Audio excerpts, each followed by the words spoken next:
Қылмыстың басы қарудан. Маңғыстау облыстық экстремизмге қарсы іс-қимыл басқармасы Ақтау тұрғынын қала ішінде қарумен ұстады. 21 жастағы күдіктіні тінту кезінде одан 16 калибрлі шолақ мылтық тәркіленді.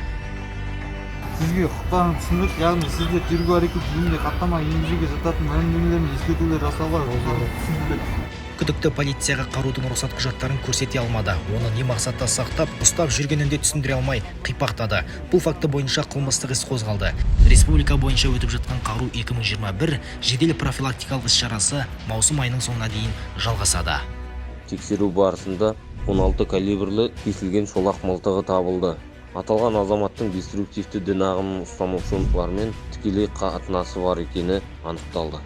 Қазіргі таңда аталған оқиға бойынша қылмыстық іс қозғалып, тергеп тексеру әрекеттері жүргізілуде.